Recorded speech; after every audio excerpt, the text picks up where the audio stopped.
Hi നമസ്കാരം. Market പൾസിൻ്റെ മറ്റൊരു pre market റിപ്പോർട്ടിലേക്ക് എല്ലാവർക്കും സ്വാഗതം. അപ്പോൾ ആദ്യം പറയാനുള്ളത് പറഞ്ഞാൽ മാർക്കറ്റിൽ ആ ഡേറ്റാസ് അങ്ങനെ തന്നെ തുടരുന്നു എന്നുള്ളത് തന്നെയാണ്. വലിയ ഡേറ്റാസ് ഡ്രിവൺ അല്ലാത്ത ഒരു കാലഘട്ടത്തിലൂടെയാണ് നമ്മൾ കടന്നു പോയിക്കൊണ്ടിരുന്നത്. പ്രത്യേകിച്ച് ഇതുവരെ നിലനിന്നിരുന്ന ഒരു ഡേറ്റയും അതിൻ്റെ ലെവലിൽ നിന്ന്, അതിൻ്റെ ട്രെൻഡിൽ നിന്ന് ഷിഫ്റ്റ് ആകുന്നില്ല എന്നുള്ളത് തന്നെയാണ്. അപ്പോൾ ഇറാൻ്റെ യുഎസിൻ്റെ സംഭവമാണെങ്കിലും അങ്ങനെ തന്നെ ക്രൂഡ് ഓയിലിൻ്റെ പ്രൈസ് ആണെങ്കിലും അങ്ങനെ തന്നെ തുടരുന്നു എന്നുള്ളതാണ്. ഗോൾഡ്, സിൽവർ പോലുള്ള കമ്മോഡിറ്റീസിൻ്റെ പ്രൈസ് കൂടുന്നുണ്ട് എന്ന് ഇന്നലെയും പറഞ്ഞിരുന്നു. അത് ഇന്നും കൂടുന്നുണ്ട്.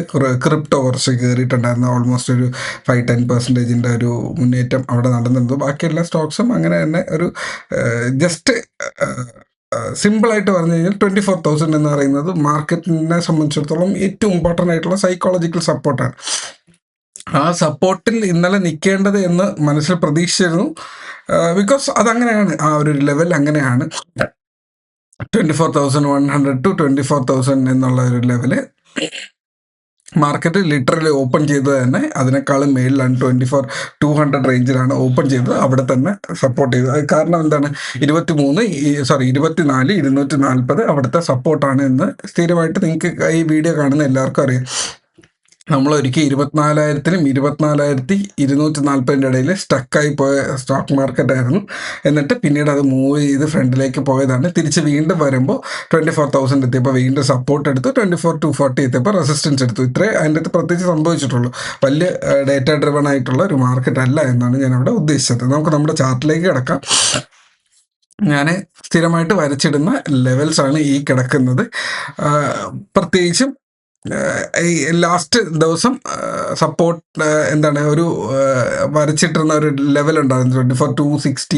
265 റേഞ്ചിനകത്ത് ഒരു സപ്പോർട്ട് മുന്നേ എടുത്തിട്ടുണ്ടായിരുന്നു. ആ ഒരു സപ്പോർട്ട് ലെവൽ ഞാൻ ഇന്ന് റെസിസ്റ്റൻസ് ആയിട്ട് വരച്ചിരുന്നു.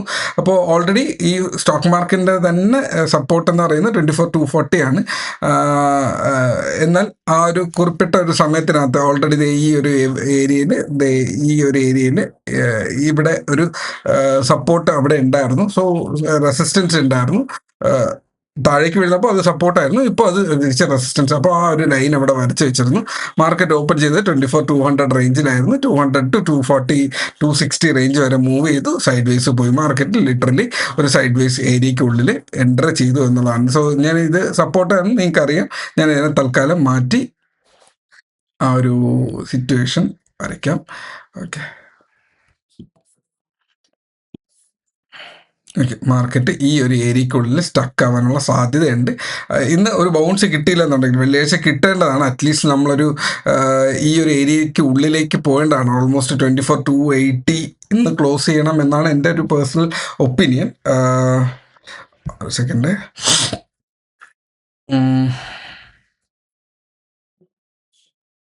ഓക്കെ, നമുക്കൊന്ന്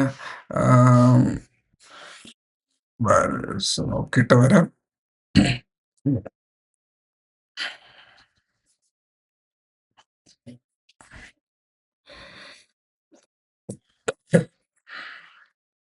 ഓക്കെ, നമ്മുടെ ഗിഫ്റ്റ് നിഫ്റ്റി കാണിക്കുന്നത് 24,319 റേഞ്ചിലാണ്. 300 റേഞ്ചിലാണ് ഓപ്പൺ ചെയ്യുന്നതെന്ന് കാണിക്കുന്നു. ഞാൻ എക്സ്പെക്ട് ചെയ്യുന്നില്ല, 300 വരെ എക്സ്പെക്ട് ചെയ്യുന്നില്ല. പക്ഷേ ഇന്നലെ ആദ്യമായിട്ട് സാധാരണ ഗിഫ്റ്റ് നിഫ്റ്റിയേക്കാളും കുറച്ച് ലോവർ പ്രൈസിലാണ് നമ്മുടെ നിഫ്റ്റി ഓപ്പൺ ചെയ്യുക. ഇന്നലെ മാത്രം അതങ്ങനെ അല്ലായിരുന്നു, കുറച്ച് ഹയർ വാല്യൂവിൽ തന്നെ ഓപ്പൺ ചെയ്തു എന്നുള്ളതാണ്. നമുക്കപ്പോൾ അത് വെച്ചിട്ട് ഇന്ന് നമ്മുടെ ചാർട്ട് നോക്കിയാൽ, ഓക്കെ, ഞാൻ വീണ്ടും ഈ ലെവൽ ഡിലീറ്റ് ചെയ്യണം നിങ്ങൾക്ക് പഠിപ്പിച്ച് തരാൻ വേണ്ടിയിട്ട്. ഓക്കെ, മാർക്കറ്റ് ഓപ്പൺ ചെയ്യാൻ സാധ്യത എന്ന് പറയുന്നത് ഈ പെർഫെക്റ്റ് ഈ സെൻറ്റർ പോയിന്റ് റേഞ്ചിലായിരിക്കും ഓപ്പൺ ചെയ്യാൻ സാധ്യത. ഓൾമോസ്റ്റ് ചിലപ്പോൾ ഇതിൻ്റെ ഈ ഒരു ടോപ്പ് എൻഡിലായിട്ടോ 24,300 റേഞ്ചിലായിരിക്കും ഓപ്പൺ ചെയ്യാൻ സാധ്യത. അപ്പോൾ ഈ ഒരു ട്രെൻഡ് ലൈൻ അവിടെ നിലനിൽക്കുന്നുണ്ട് എന്നുള്ളത് ഇരിക്കട്ടെ. ഇത് ബ്രേക്ക് ചെയ്ത് കഴിഞ്ഞാൽ തൊട്ടടുത്തുള്ള ലെവൽ എന്ന് പറയുന്നത് 24,350, തിരിച്ച് വീണ്ടും 260, അപ്പോൾ 350 റേഞ്ചിൽ, 340, 350 റേഞ്ചിലുണ്ട്.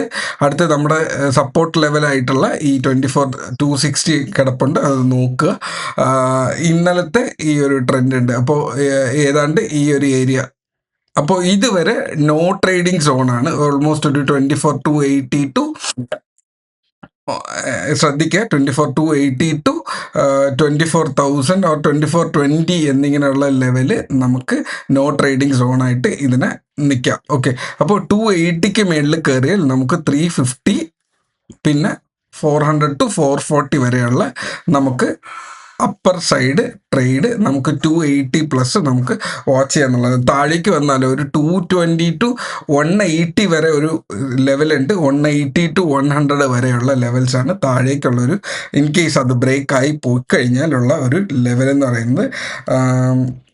അപ്പോൾ ഇതിനനുസരിച്ചിട്ടുള്ള ഒരു അനാലിസിസ് സെറ്റ് ചെയ്യുക. വെള്ളിയാഴ്ച പുതിയ സ്വിംഗ് പൊസിഷനൊന്നും എടുക്കണ്ട. തിങ്കളാഴ്ച നമുക്ക് നോക്കിയിട്ട് എന്താണെന്ന് വെച്ചാൽ നോക്കാം. അപ്പോൾ ഇത്രയേ ഉള്ളൂ ഇന്നത്തെ അനാലിസിസ്. ഇതിനനുസരിച്ച് നിങ്ങളുടെ പൊസിഷൻസ് സെറ്റ് ചെയ്യുക. Trade safe. Take care. By.